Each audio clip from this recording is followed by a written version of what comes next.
Hello, Jay. Hey, Claire. Hi. How are you? I'm okay. I'm pretty good. I'm struggling with my leg, but I think it's getting better. But yeah, I got the football on at 8 o'clock. So I suppose most people will be watching that. And yeah, Will you be obviously, watching it? Alan? Will you be watching it? Yeah. So that's what I'm saying. If you want, we can do a quick 20, 30 minutes or something. I'm sure we can get that done, and you'll be able to get all the points across that you want to get across. Oh, it's your show. I'm letting you do the talking. Well, are we live? Yes. Oh gosh, sorry. You were being nice to me. I did wonder. Right, yeah, no. Oh, I see. Right. Yeah, well, obviously we communicated about the business last night in America. No surprise, really. I did predict it. That, and it may get even dirtier as well, because they've tried so hard to get him on everything, and even they've almost broke that presidential code. It's like thieves. It's like thieves going to the police complaining about thieves. And in the past, I know with Nixon, they basically said to him, look, we've got you. The Democrats said that, but they went to the Republicans and said, look, get rid of him or whatever, because we've got enough stuff on him. And it was done professionally. But with this lot, the American lefties, they've just gone full pelt, going back from Mueller and Russian collusion, and trying to, when has America not interfered in any other country's election? And Russia probably will be interfering, but you've got to define what interfering is. That's the other thing with this. Well, expressing an opinion, I suppose. I imagine Russians would be allowed to say, well, we think Trump is marginally less likely to start World War III than Biden. Yeah, well, Putin said he'd rather have Trump in power. And people say, oh, that's because he's not going to be strict with Ukraine. But I don't think so. I think it's on a worldwide basis. Obviously, Putin's more right-leaning than left, and in a strange way. But he's against the progressive world order. And so he'll be in favour of what's happening in Hungary, and possibly Trump. What nearly happened in France last week, things like that, and but I do think. I mean, I'm following the betting for the election in November, and yet again, Trump's the money's gone on him really big since last night. I was following it throughout the night, and it looks Trump's got a 70% chance of winning. I think it's actually a lot more. But yes, can I ask you a personal question about what happened last night? Yeah. Did you pump your fist? Did I what? Trump did. You know what he did. He was shot, and then he fell, or he dodged for cover, and then the security people leapt on him and pulled him up, and then surrounded him, and he emerged, his face bloodied, and then he pumped his fist.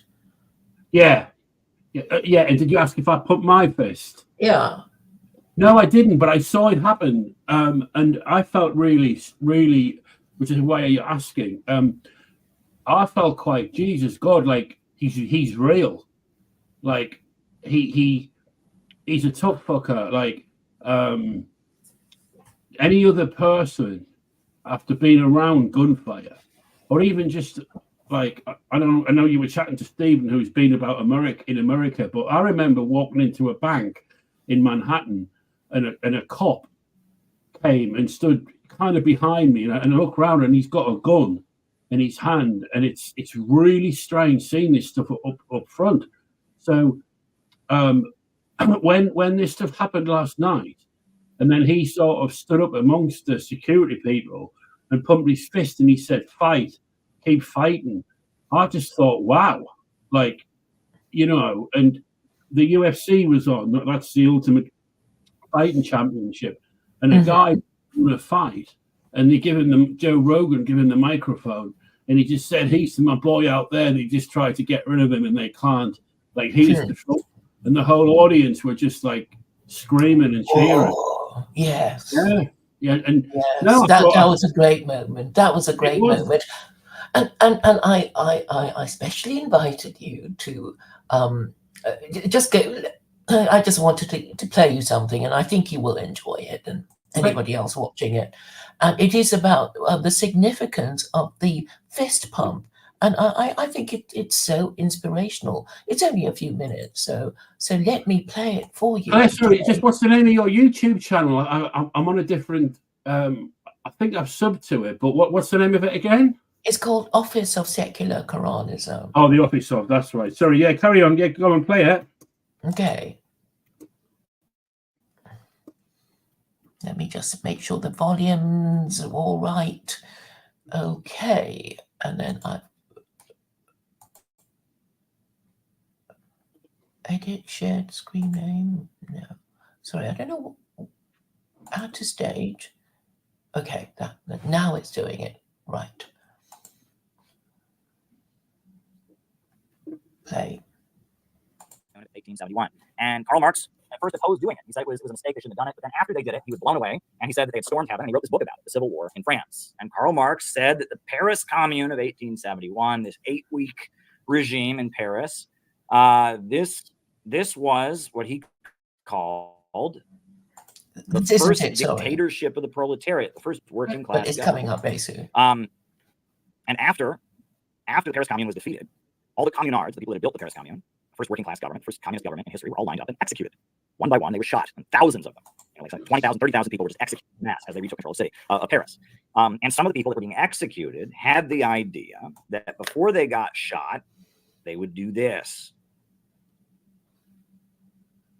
And why? Because so when they faced the firing squad, they would do this. They would have their hand, their fist next to their ear, kind of like this. And then they would shoot them, and then they would dump their body in the grave. And then something happens when you die. Your body, your muscles release. And so what happened was, after these people's bodies were dumped into the grave, their muscles would release, rigorous mortima, and their fists would come up out of the ground.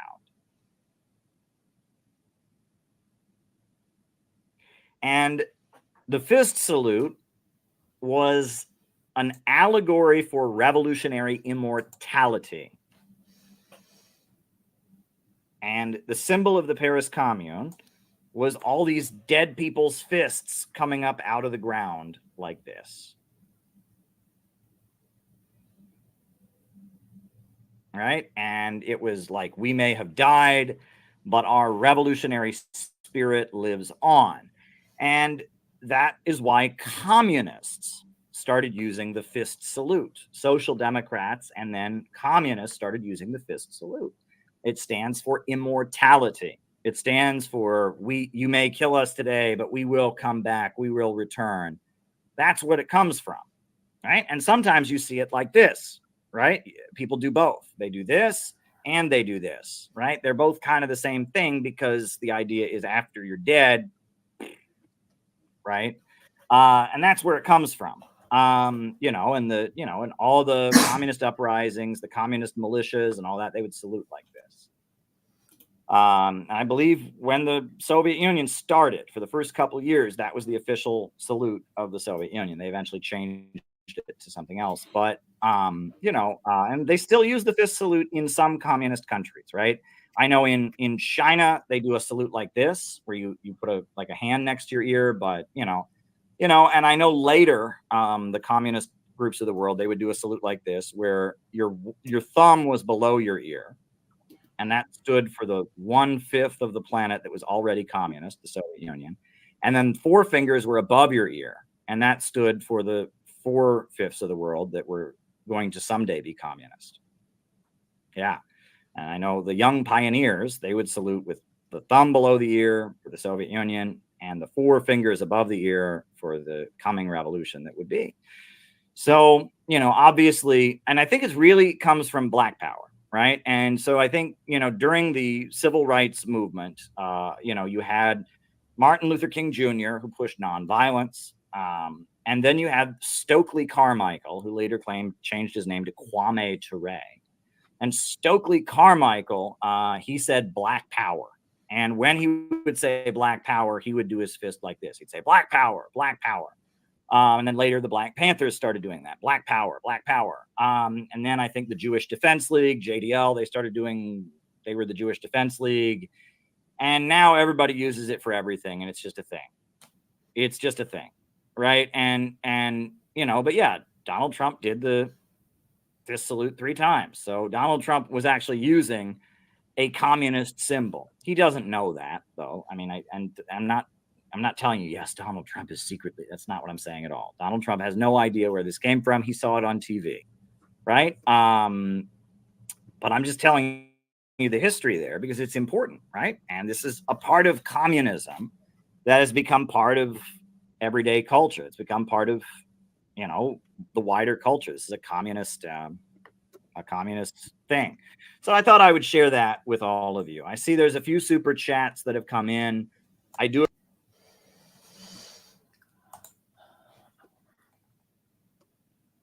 So that's it. That's what I wanted to share with you. I hope it wasn't too boring. I thought it was quite educational. I was quite, interested anyway. What did you like about it? What did you find interesting? What was the thing that made you play it? The significance of that gesture of the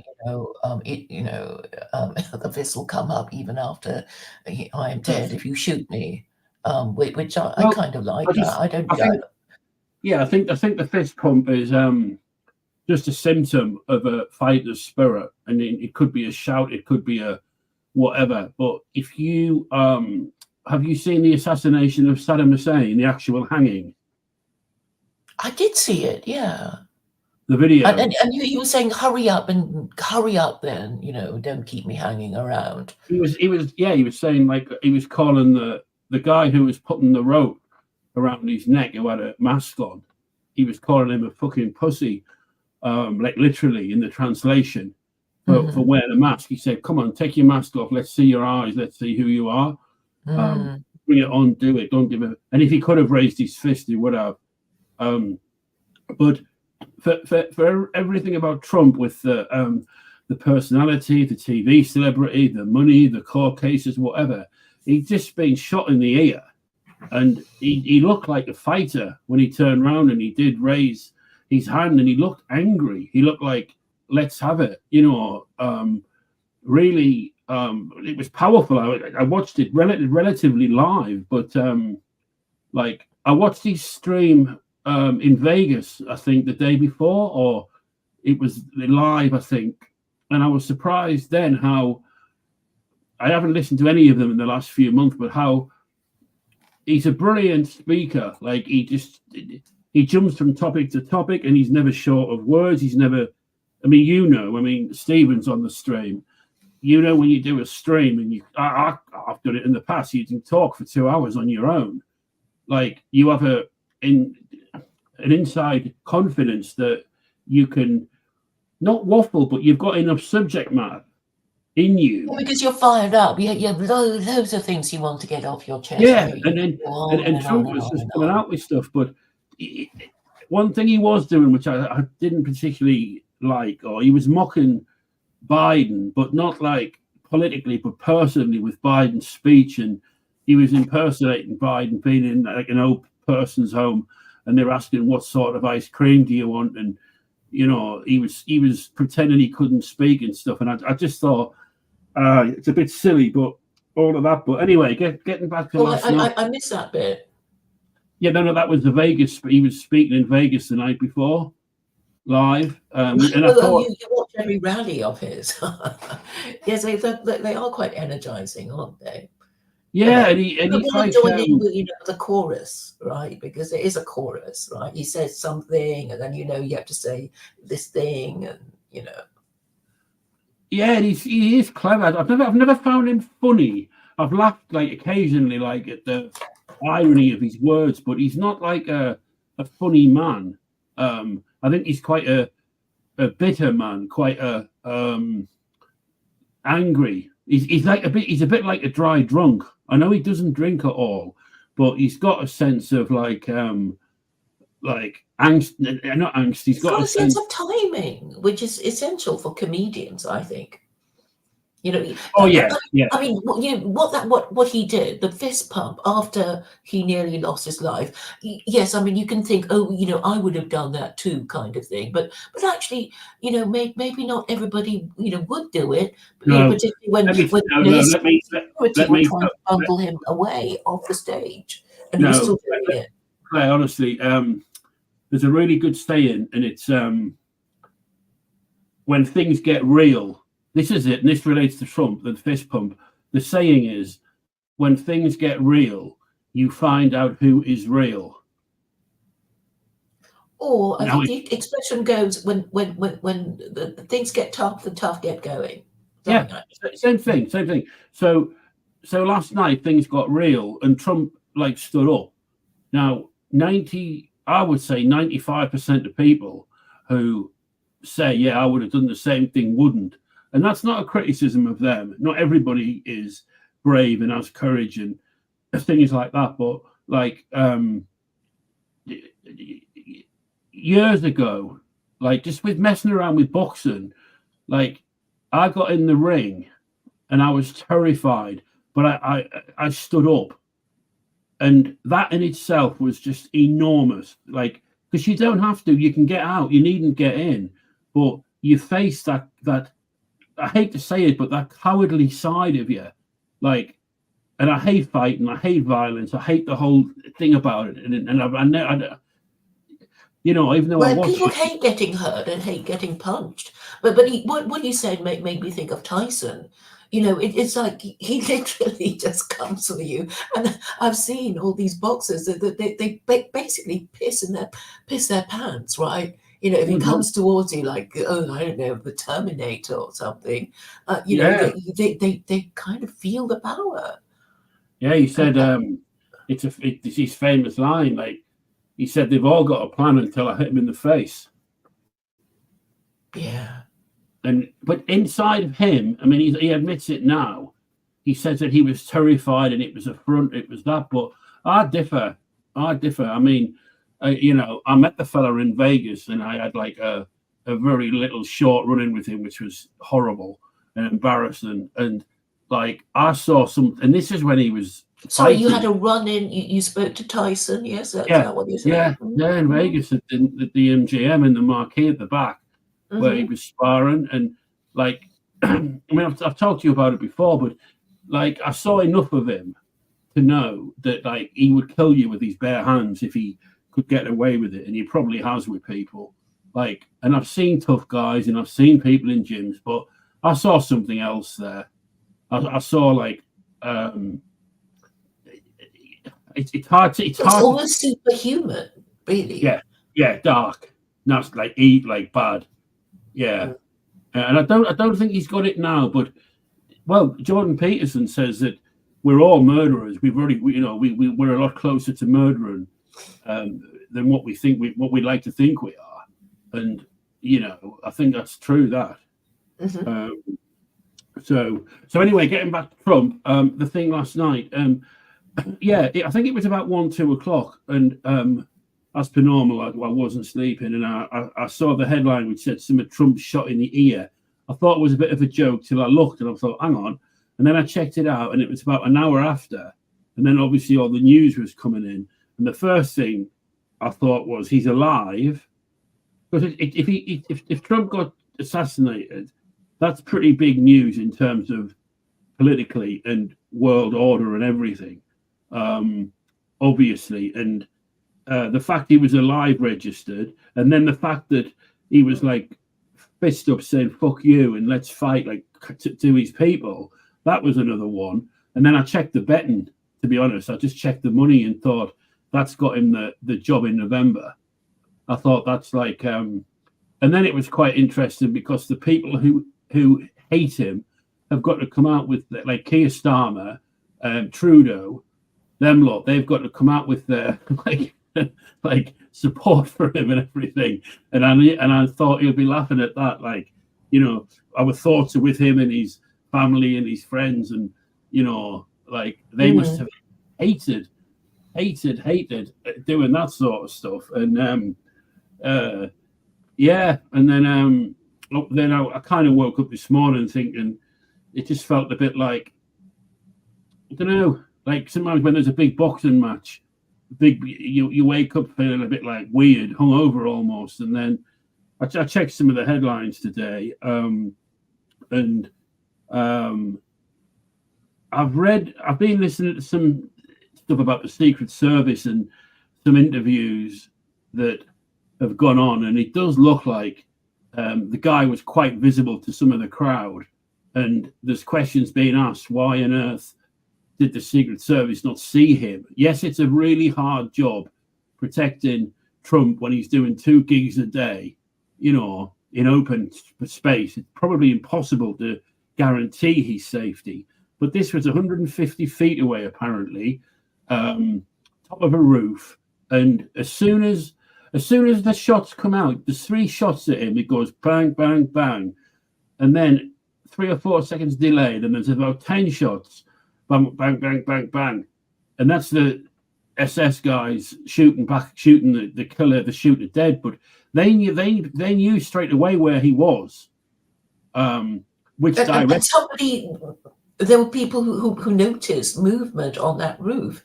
and tried to draw it to the attention of security, and apparently security ignored it. Yeah, well, there's a horrible interview with the blind BBC guy. Yeah, it's like I couldn't get over this. Just what's his name, Jerry O'Donoghue, and Gary, I thought Gary O'Donoghue.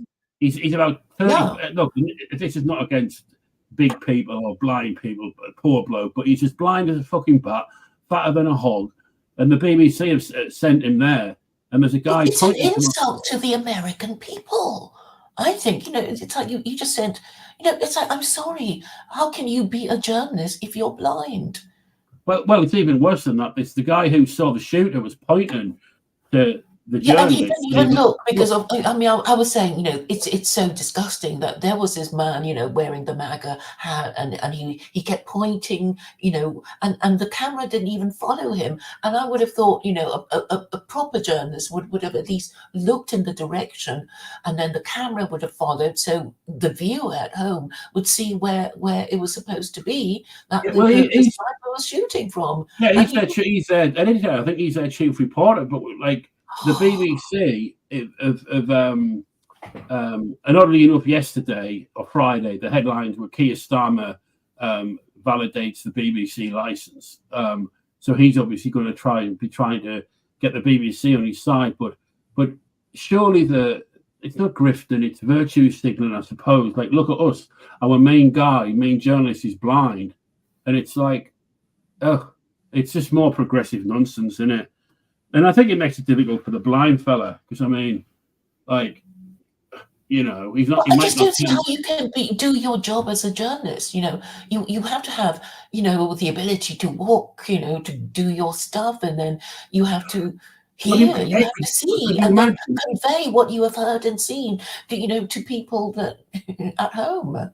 It's But so crazy. could you imagine going to school, working hard, going to college, A-levels degree, going to journalist college, really working hard, and then going to a newspaper at the bottom, working your way through, going to the BBC, working your way through, going for a job, and then they give it to this like blind guy, like out of charity or out of look at us, where, I mean, you know, it's just insane. It's a good She example of managed to sue the BBC and got a 5-figure sum for discrimination. If you look up his Wikipedia entry, I mean, I thought, he okay, did. yeah, yeah. I mean, I didn't even know he was blind until Luke Ford mentioned it. Oh no, Um, I've seen him in interviews. He's terrible. He's one of them. He's one of them blind people who you don't like to look at, like because he's looking down, and you know you're sort of looking at the right place, and then you're so distracted, thinking, why is he being so weird? Yeah. I remember in Islington there was a blind person trying to cross the road, and I went and asked them to help, and they started shouting at me, and I told them back to like fuck off, just because you're blind doesn't mean to say you've got the right to be rude, you know, like Why do they shout at you for trying to help them? because well, I don't know, but the words were like, I don't need help just because I'm blind, doesn't mean to say I can't cross the road, I'm a normal, you know, like that. And also there was this guy who used to he literally like no legs, he was like a bowling ball, and he used to sit in this like wheelchair and fly down Upper Street, you know, and that's you know Upper Street, and that's a busy street, and he used to fly down there, I would say about 15 miles an hour, which is quick in his chair. And it had a little, you know, the James Bond film where there's a baddie with Donald Pleasance with a wonky eye and the bald head, and he's in a wheelchair. That it was like, you know, and I had to have a word with him, you know. Yeah, and he runs over some pedestrian. Yeah, well, just because you're like got no legs doesn't mean to say you can fucking, you know. And that's how you should talk to people who you're using the disability as a, you know, become head of the BBC. As a shield. Yeah. I'll put him right, but anyway, so yeah, Trump's alive. I don't know what will happen with him doing any more open air gigs. He'll want to do it. He won't want it to be seen that he's not. But I think that the Democrats or whoever the hell it is would prefer him to be assassinated, and they get blamed for it, and everybody thinks it's them, as opposed to him being alive and winning in. I think he's going to go full pelt legally with he'll open the door to the January the 6th people, but with the people that have gone after him, political opponents, because he's got nothing to lose.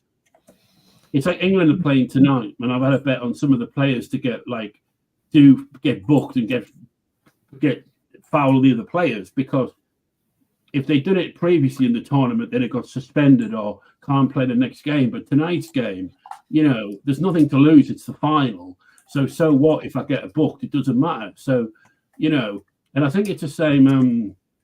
I think it's the same with the Democrats here, where they've got nothing to lose, because if Trump gets in, like a lot of them are. It's the end for a lot of them politically, and it just they don't know what he's going to do. And he'll have learned that in his first term he did nothing, which is why the right hate him. The right hate him because he leaned on them a little bit and didn't chastise them with the Proud Boys and stuff. And he said he doesn't know who the Proud Boys are, and he probably did. And he got a lot of the votes, and then he did nothing, and he made. You know, he sucked up to Israel. I think he's worse with that now. That didn't go down well. But what's he got to lose? Because he's now getting on 80. He probably hasn't got that many years to live. And he might as well go out swinging, you know. And I think they know that. And he said that. He has said that. And I think there'll be other attempts on him. I think they'll be trying to, fuck knows, put poison in his coffee and do a bloody Russia on him or something. I really do. It gets real, and if I was him, I would be checking under the car every time you got in, as they do in mafia days. Well, I mean, if they it- had. go on, sorry. Well, I was just wondering how they would have reacted if they had killed him. I mean, I think it could have been civil war. It's sort of like, so this is what you do when you think you're going to lose the election. You just kill your political opponent. Well, we won't wait until after the election to get rid of you. That's what they've been trying to do for 8 years. I mean, Mueller was 2016. It started as soon as, and was it Nancy Pelosi or who was Chuck Schumer said in 2016, from the very day he won the election, right, we're going to work to get rid of him. It's now getting on 8 years later. He's more powerful. He's more popular, and you know, it's a massive moment in American history where it is not bipolar. It's turning into a two-nation, and you're either with Trump or you're not. And more people, especially blacks and Latinos, who hate the progressive order, you know, and who hate immigration, are saying, look, he's all right. Like he's solid, and these like weird fuckers, the progressives, are just fucking stupid. I mean, they are. They suffer from mental illness, and you know, and Trump's fighting it all the time. So they shoot his ear, and he's just to raise his fist and says like, "Let's go again," you know. And I think I don't think it's done him any harm, to the point where I thought it sort of made him, you know, even more likely to win. And also the point that Luke Ford was making about the incompetence of his female security guards is quite telling.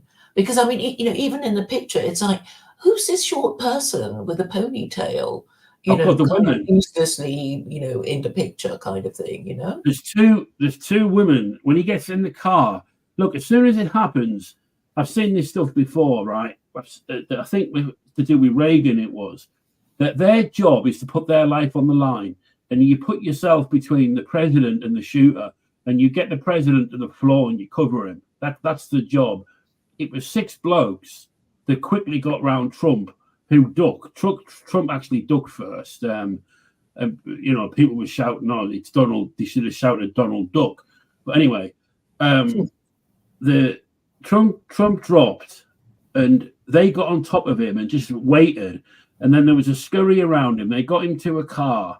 But as he was getting in the car, these women appeared and were like scurrying around, like looking like terribly in a panic. One woman was trying to pull her gun or put her gun back in her belt. She couldn't. And she was looking around, spinning on the spot, and just complete confusion and havoc and whatnot. And it didn't look good. It did not look good at all. And I know that Biden appointed, there's a woman who's head of the Secret Service, and Biden appointed her.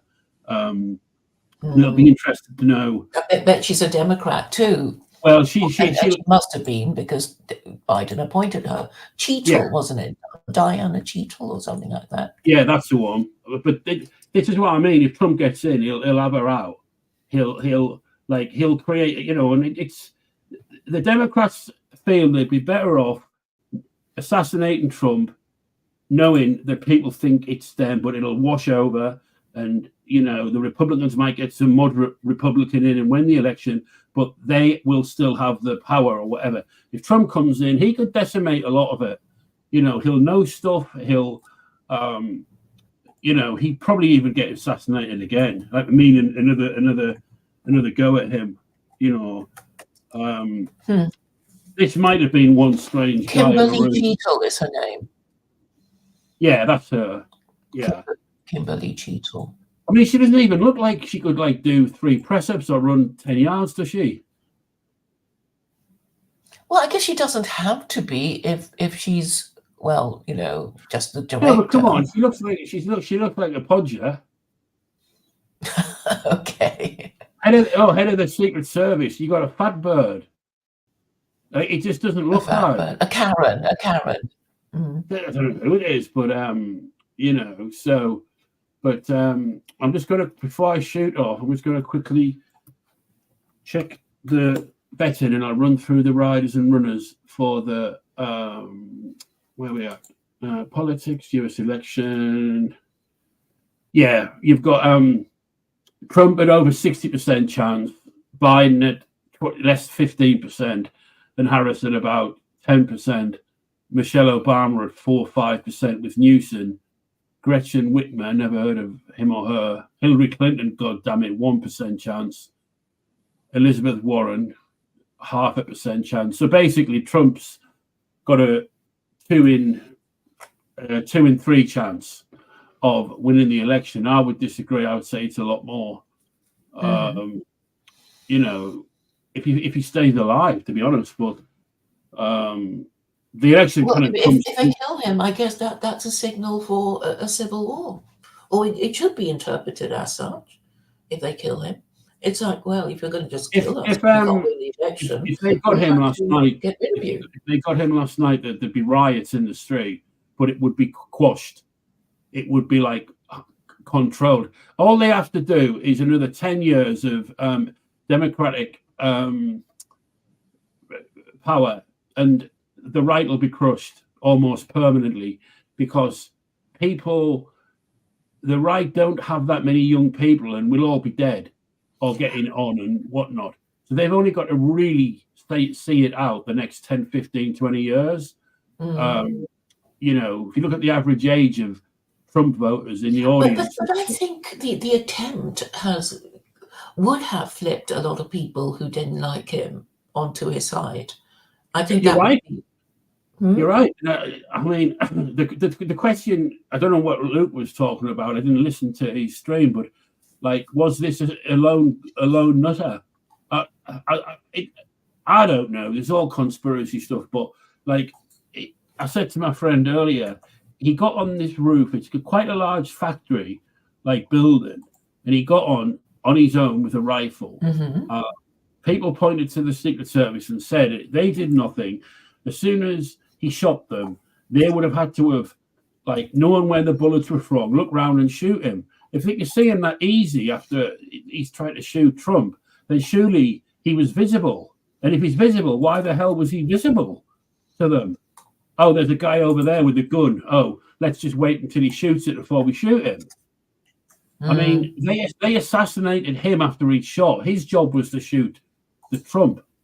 And I think he did his job, but he didn't do it properly. And he was going to get wiped out anyway.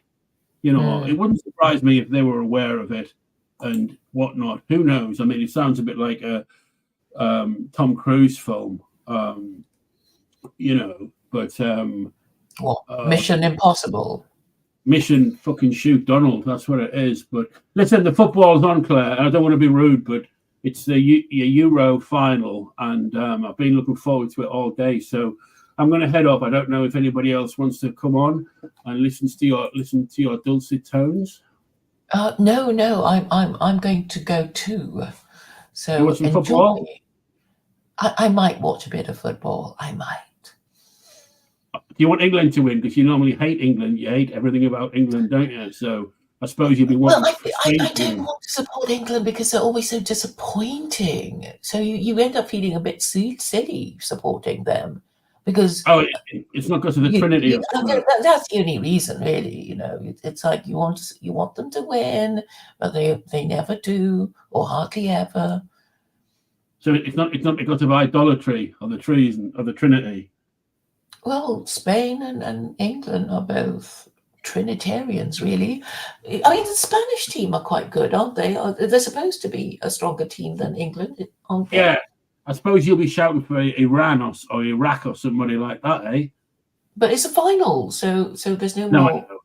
I know. Right, Claire, goodbye. We'll speak to you later. Good night. Enjoy your game. Take care. Bye.